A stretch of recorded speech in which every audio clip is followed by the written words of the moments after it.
बच्चों, last lecture में Kepler के नियम के बारे में थोड़ा थोड़ा पढ़ लिया था। आज कुछ और बात करते हैं। अब आप सोचिए कि मैंने आपको पहले भी बताया था जब मैंने गुरुत्वाकर्षण के नियम की बात करी थी कि चंद्रमा हमारी तरफ अभी भी गिर रहा है, हर वक्त गिरता रहता है। अब ये कैसे संभव है इसके बारे में भी मैंने थोड़ा थोड़ा बताया था। इसी से संबंधित कुछ चीजें जानते हैं और थोड़ा सा ना डेप्थ में जाएंगे। जैसा कि आप लोगों को चीजों को एनालाइज करना पसंद है, आप चीजों को फैक्ट को और गहराई से जानना चाहते हो, तो इसी बात को ध्यान में रखते हुए मैं आपके लिए आज और डिटेल में बताता हूं चीजें। देखो बेटा, कि मान लो ये पृथ्वी है, मानने में क्या जाता है, और इस पृथ्वी के ऊपर एक पहाड़ है, आप पहाड़ की चोटी पे भाई साहब चढ़ चुके हैं। अब अगर आप किसी पिंड को फेंकें, किसी पिंड को ऐसे करके फेंकें, भाई आपने मान लीजिए 5 मीटर प्रति सेकंड की 5 मीटर प्रति सेकंड का वेग दिया, तो क्या होगा, ये कुछ ऐसे गिर जाएगा और इसका पाथ पैराबोलिक होगा, सभी को पता है यार।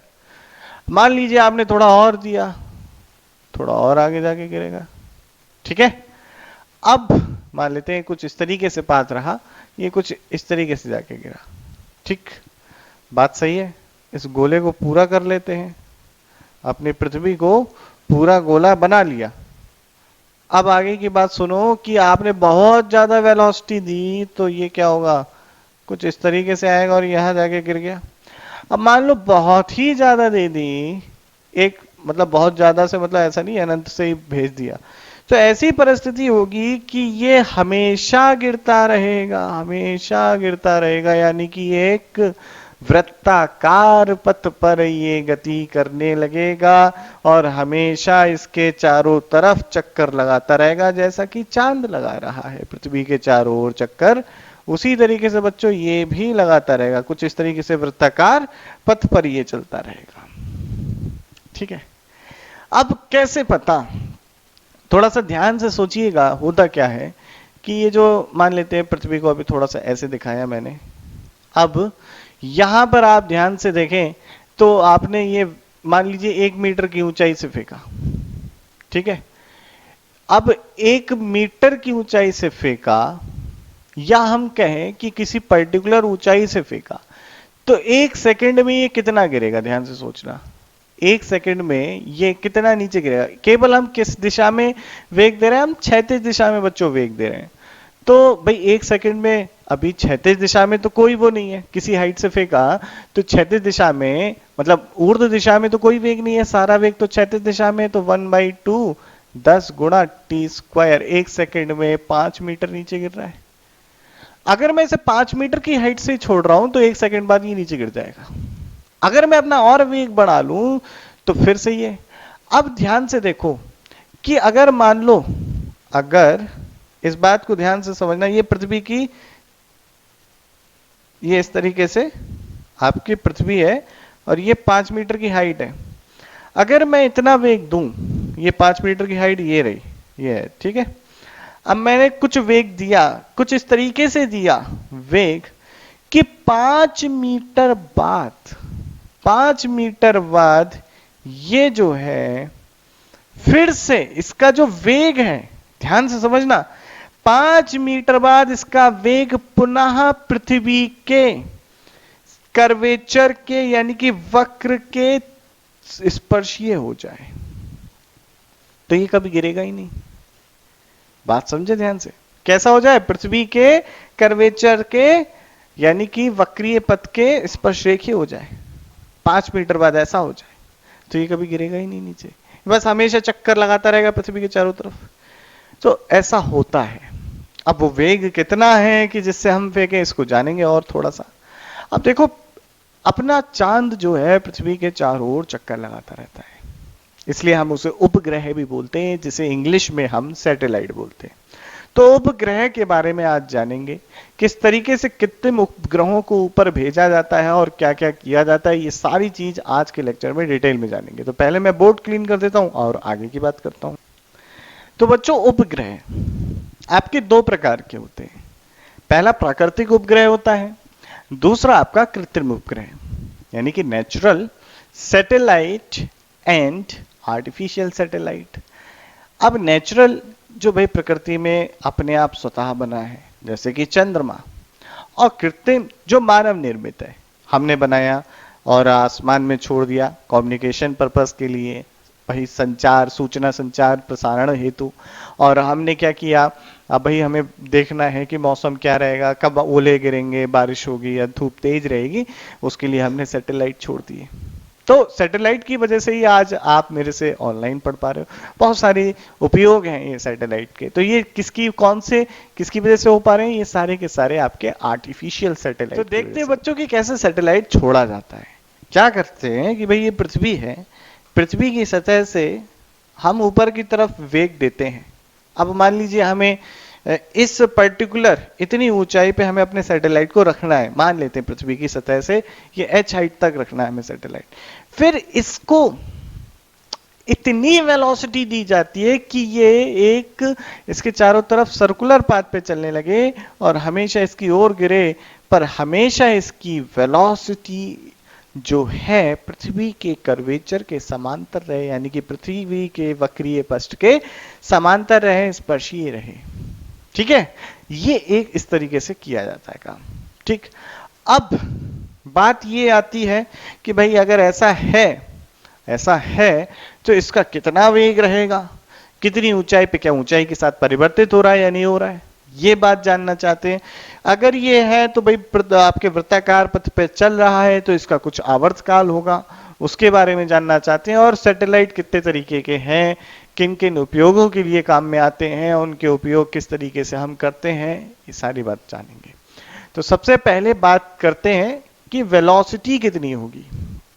अब बच्चों ध्यान से समझना कि भाई मान लो आपने h हाइट तक ले गए। अब इस सर्कुलर पाथ में, यानी कि इस वृत्तीय कक्षा में, मतलब जिसका ये हमेशा जिसमें चलता रहे, स्टेबल रहे, ठीक है, स्थायी अपनी अवस्था प्राप्त करें, इस वृत्तीय कक्षा में vc वेलोसिटी होती है, मान लेते हैं। तो ये क्रिटिकल वेलोसिटी कहलाएगी आपकी। ठीक है, कोई दिक्कत? ये आपकी कौन सी? क्रांतिक वेग कहलाता है। अब अगर मैंने इससे कम वेग दिया तो क्या होगा? अगर मैंने बच्चों इससे कम वेग दिया तो ये इसका पथ जो है परवलयाकार होता हुआ नीचे गिर जाएगा। ठीक, अगर इससे ज्यादा वेग दे दिया तो ये दीर्घवृत्ताकार, भाई होगा क्या, मान लेते हैं ये पृथ्वी है आपकी और इससे ज्यादा वेग दे दिया तो ये थोड़ा आगे निकल जाएगा। फिर एक समय पश्चात ये अपने यहां पहुंचेगा, जिस समय इसकी अभी क्या हो रहा है, अभी देखो, अभी इसका जो वेलोसिटी है आगे होने की वजह से क्या होगा, इसकी मान लो ऐसे चला तो अभी जो वेलोसिटी है इसके दो कंपोनेंट होंगे, एक टेंजेंशियल, दूसरा नॉर्मल। तो अभी ये पृथ्वी के वक्रीय पृष्ठ के समांतर नहीं है। जब ये यहां पहुंचेगा, अपनी अधिकतम दूरी पे पहुंचेगा, इस समय ऐसी हो जाएगी वेलोसिटी, फिर ऐसे आएगा, फिर ऐसे जाएगा, तो इसका पाथ कैसा हो जाएगा बताइएगा बच्चों? इसका पाथ हो जाएगा आपका दीर्घवृत्तीय। तो अगर हम उस क्रांतिक वेग से ज्यादा वेलोसिटी दे दें, यानी कि उस क्रिटिकल वेलोसिटी से ज्यादा वेलोसिटी दे दें, तो इलिप्टिकल ऑर्बिट में चला जाएगा, दीर्घवृत्त कक्षा में चला जाएगा। और अगर उससे कम दे दें, यानी कि क्रिटिकल वेलोसिटी, यानी कि जो सर्कुलर ऑर्बिट है उसमें चलने से हम कम दे दें, तो इसका जो पाथ होगा वो पैराबोलिक परवलयाकार हो जाएगा। ये दो बातें हमें समझ में आती हैं। अब वो क्रिटिकल वेलोसिटी कितनी है, इसकी कैलकुलेशन कैसे करें? और मतलब उस वेलोसिटी को बोला क्या जाता है? इसको बोला जाता है ऑर्बिटल वेलोसिटी। है क्या? कक्षीय चाल। और कितनी होती है इसकी बात करते हैं। तो जब आपका उपग्रह किसी प्लैनेट के चारों तरफ चक्कर लगा रहा होता है किसी स्थायी कक्षा में, तो जिस चाल से वो चल रहा होता है उसे हम कहते हैं कक्षीय चाल। अब कक्षीय चाल के बारे में जान लिया है, इसको देख लेते हैं ये कितना होता है। तो ये क्लीन कर देते हैं, उसके बाद बात करते हैं। अब बच्चों एक भाई अपने पास सैटेलाइट है, आप लोग सभी इतने अच्छे से पढ़े कि मेरे बच्चे सब इसरो में पहुंच जाएं। अब इसरो में पहुंच चुके हैं तो उन्हें मान लेता हूं एक सैटेलाइट लॉन्च करना है। ये भाई पृथ्वी है, पृथ्वी के केंद्र से ये पृथ्वी की त्रिज्या हुई कैपिटल आर, और इस पृथ्वी की सतह से h ऊपर जो है हमें ये सैटेलाइट लॉन्च करके इस वाली कक्षा में, वृत्ताकार कक्षा में हमें इसे लगा देना है, शिफ्ट कर देना है। अब ये काम कारनामा बच्चों कैसे किया जाए, इसके बारे में हम सब सोच रहे हैं, किस तरीके से ये संभव है कि इस वृत्ताकार जो कक्षा है इसमें ये चले।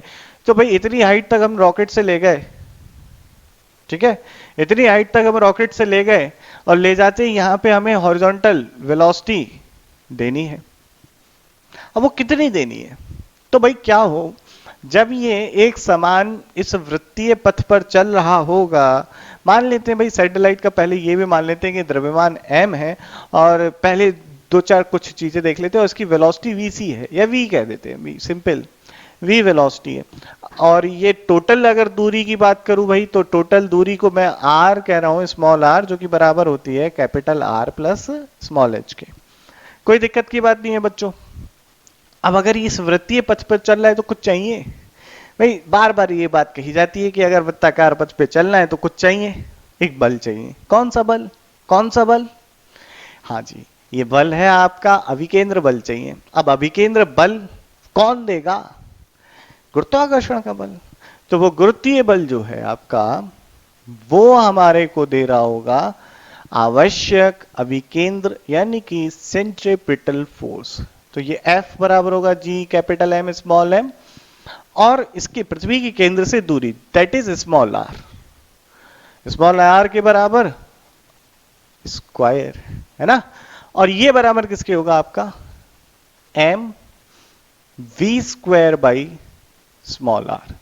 एक r से एक r गया और स्मॉल m से स्मॉल m गया, तो v बराबर कितना आ गया, square root of g capital M by small r। ये क्या है, ये इस दूरी पर स्थित गुरुत्वीय विभव के बराबर ही अंदर वाला पैरामीटर, तो इसे स्क्वायर रूट ऑफ Vp भी लिख सकते हैं। थोड़ा सा आज चीजें रिलेट करने में आसानी रहती है। अब इसका मैग्नीट्यूड है Vp का, निगेटिव साइन मत लेना, वरना कहोगे सर इमेजिनरी वैल्यू आ गई, है ना। तो बच्चों एक और पॉइंट ध्यान से देखो, ये तो वेलोसिटी हो गई, स्मॉल v जो है आपकी वेलोसिटी है, वेलोसिटी आ गई। तो v बराबर आ रहा है square root of G M by, और यहां पे क्या हो गया r प्लस एच। अच्छा जी, अब क्या करते हैं, एक और काम कर लेते हैं थोड़ा सा, जी एम आर स्क्वायर से ऊपर आर स्क्वायर से नीचे गुणा कर लो, तो क्या आ जाएगा 1 प्लस एच बाई, माफ कीजिएगा एक और काम कर लेते हैं उसके बाद ये करेंगे। क्या करते हैं कि नीचे से r कॉमन ले लेते हैं, जी एम, और नीचे से r कॉमन ले लो बच्चों, कितना हो गया 1 by H by R into R. अब क्या करो, r से ऊपर नीचे गुणा कर दो तो r स्क्वायर। अच्छा जी, अब ये बात देखी जाए, square root of G M by R square, एक तो ये हो गया, इधर चल रहा है square root of r 1 plus H by R. पहले इसी फॉर्मूले का डिस्कशन कर लेते हैं कि भाई जितनी ज्यादा दूरी ले जाओगे उतनी वेलोसिटी कम चाहिए, ठीक है। और सुनो ध्यान से, ये अगर मान लो मैंने यहां पर h हाइट पर सैटेलाइट सेट करना है, तो क्या सैटेलाइट के है उसके मास पे डिपेंडेंट नहीं होगी वेलोसिटी, हमें इतनी वेलोसिटी चाहिए, मास से इंडिपेंडेंट होती है।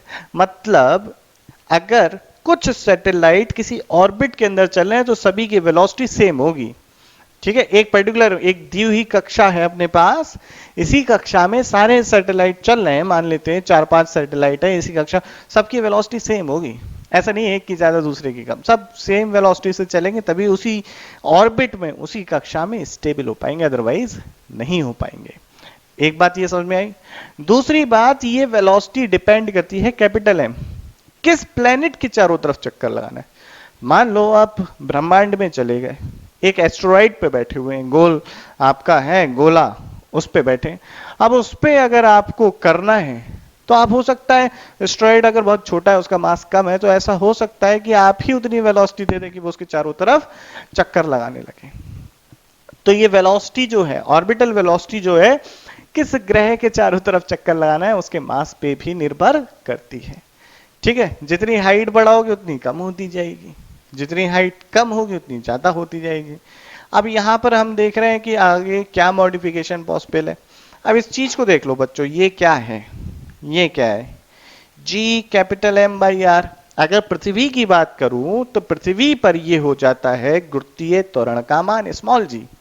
तो भाई ये स्मॉल जी है, तो ये हो गया स्क्वायर रूट ऑफ जी, और नीचे हो गया आर भाई ये, और इधर साथ में अपॉन में इसको चलो ऐसे करके लिख के दिखा देते हैं यार, है ना। चलो बच्चों ऐसे आ गया, ये डिवीजन में लगा हुआ है पूरा, कंप्लीट डिवीजन में। अब अगर h, इसको मैं हटा देता हूं थोड़ा सा, ठीक है, रब करके इधर लिख लेंगे अपने लोग। तो भाई अब देखो, अगर h जो है मान लो बिल्कुल पृथ्वी के करीब से ही फेंकना चाहते हैं, पृथ्वी की सतह से ही, ये सतह है पृथ्वी की, और यहीं से मैंने क्या ये उठा के फेंकना चाहता हूं मैं, तो कितनी वेलोसिटी दूं, यानी कि h आपकी r से बहुत छोटी है। तो ये पैरामीटर लगभग लगभग जीरो मान सकते हो यार, मान लो, मानने में क्या जाता है। तो भाई ये कितना हो जाएगा, ये जीरो हो गया तो 1 प्लस जीरो तो 1 होगा, जीरो तो नहीं होगा, और 1 का स्क्वायर रूट 1 ही होगा। तो ये square root of G R के बराबर आ गई वेलोसिटी। तो ये कहाँ है, नियर टू द प्लैनेट, यानी कि ग्रह के करीब जो है, ग्रह के करीब जो सैटेलाइट है उसकी वेलोसिटी क्या होगी, वो square root of G R होगी। अब इसका मान अगर कैलकुलेट कर रहे हैं तो भाई जी का लगभग लगभग मान लो, जी का मान लो 10 मान लो, और जो उसकी त्रिज्या है 6400 किलोमीटर है वो मान लो। अब किलोमीटर है तो उसको मीटर में कन्वर्ट करना पड़ेगा, तो मीटर में कन्वर्ट करो तो 10 की घात 3 ले लो। कितने जीरो हो रहे हैं भाई, 3 2 5 1 6, 3 2 5 1 6 हो गया। तो भाई 6 का आप अगर निकालोगे तो 10 की घात 3, और इधर बचता है 64, और 64 का वर्गमूल होता है 8, 8 गुणा 10 की घात 3 मीटर प्रति सेकंड, जिसे हम लिख सकते हैं 8 किलोमीटर प्रति सेकंड। नियर टू दी अर्थ, पृथ्वी के जो करीब है उसको इतना वेग दे दो। अगर आपके अंदर क्षमता है कॉम्प्लेन के 2 डिब्बे पी के 8 किलोमीटर प्रति सेकंड से कोई पिंड को फेंक दो, जगह खाली है, दूर दूर तक कुछ नहीं है टकराने के लिए, तो वो पृथ्वी का हमेशा उतनी हाइट पे चक्कर लगाता रहेगा। समझे आप लोग। तो ये एक पॉइंट है। अच्छा, अभी थोड़े पुराने लेक्चर में अपने लोगों ने देखा था, पलायन वेग की बात करी थी, कुछ याद आ रहा है पलायन वेग कितना था? अच्छा, ये वी एन कह रहा हूं, near to the planet, near to the planet. तो उस पलायन वेग escape velocity V square root of T G R, और आपकी ये वाली जो near to the planet V N है। पूछ ले अगर आपसे कोई कि भैया इसमें कितने का अंतर है, तो V E by V N कर दो, आपको पता चलेगा कि ये √2 का है। कितने गुना ज्यादा, 0.41% ज्यादा है एस्केप वेलोसिटी। तो मतलब आप अब चीजों को बता सकते हैं, 0.41 क्या 41% जिसे बोले, 0.41 टाइम्स कह लो, या 41% अप्रोक्सीमेटली कह सकते हो कि इतनी ज्यादा है escape velocity near to this. अगर मान लीजिए कोई आपका सैटेलाइट है, ठीक है, कोई सैटेलाइट है जो पृथ्वी के करीब चक्कर लगा रहा है ऐसे करके, अब अगर इसकी वेलोसिटी 41.4% से इंक्रीज कर दी जाए, पृथ्वी क्या गुरुत्वाकर्षण क्षेत्र को छोड़ के बाहर निकल जाएगा।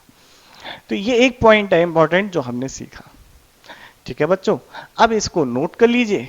ये हमने ऑर्बिटल वेलोसिटी के बारे में जाना। अब जानेंगे कि यार इसका आवर्तकाल कितना होगा, कितनी आवर्तकाल होगा इसका।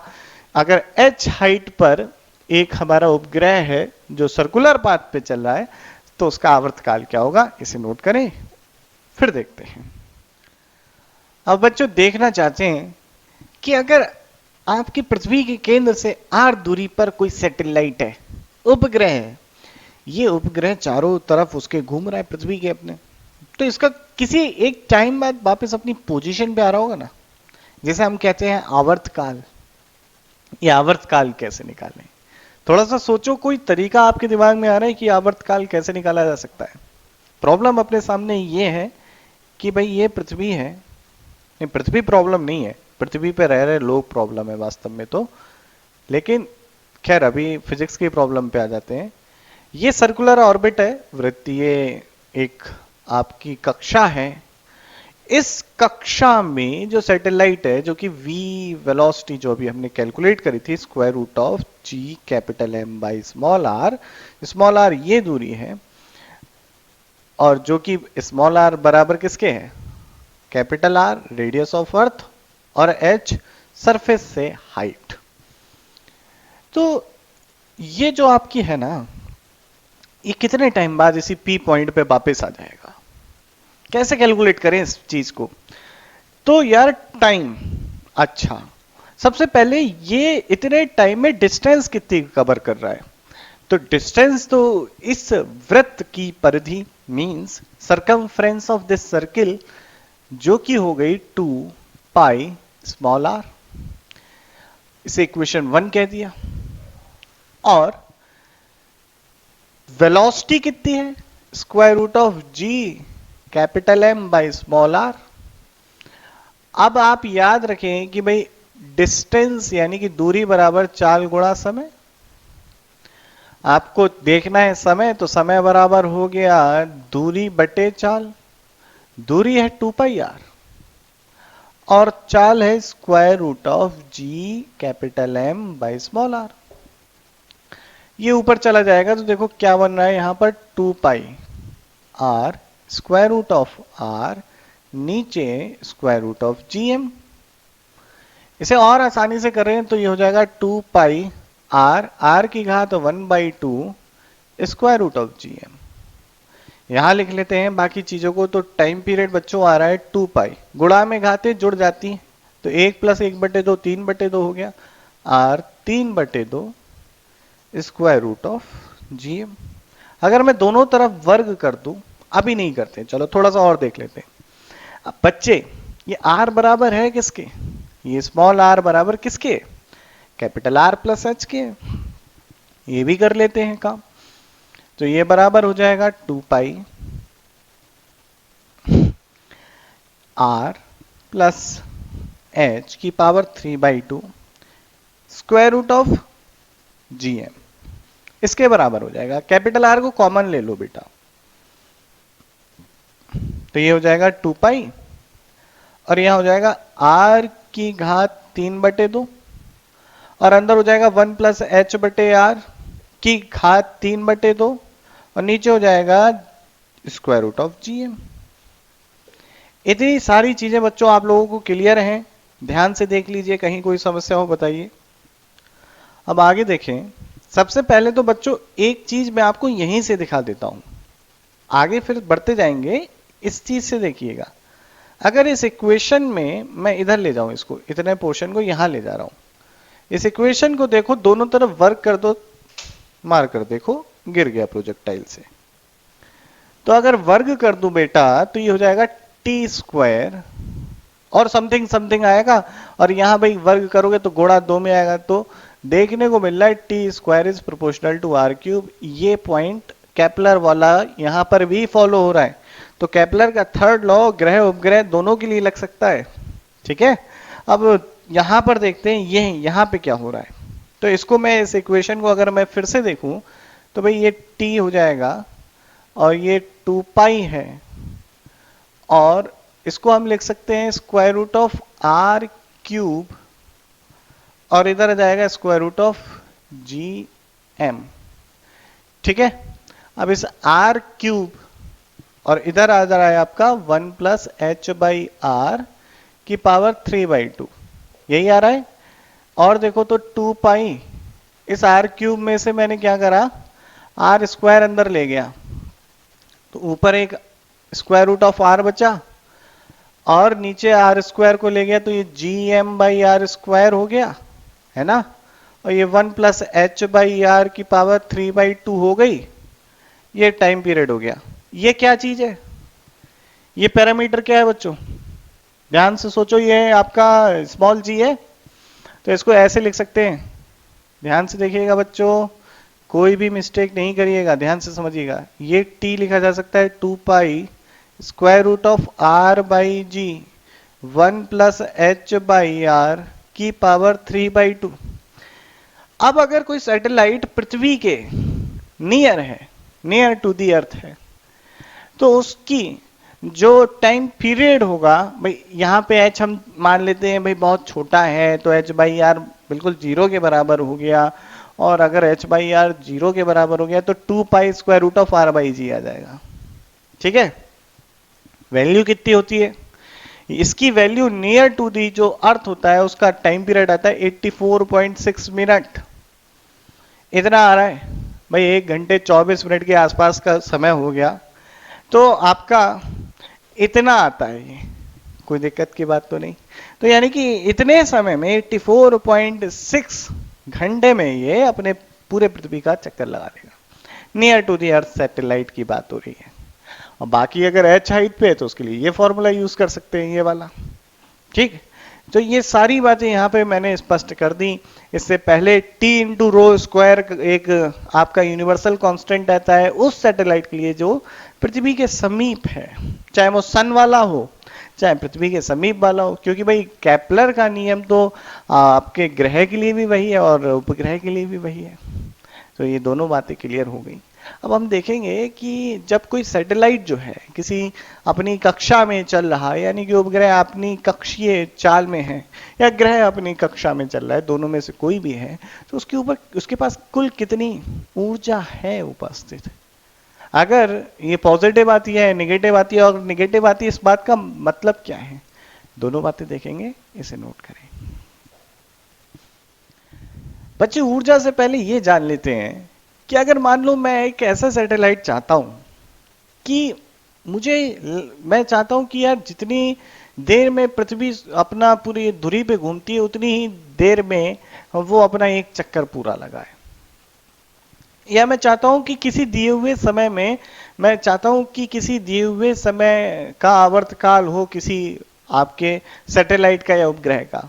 अब भाई ऐसा अगर करना है तो किस हाइट पर उसे रखूं, किस हाइट पर उसे रखूं कि उसका टाइम पीरियड मैं जो चाहता हूं वो तो यानी कि यहाँ पे अब हम कैलकुलेट करना चाहते हैं कि हाइट कितनी हो।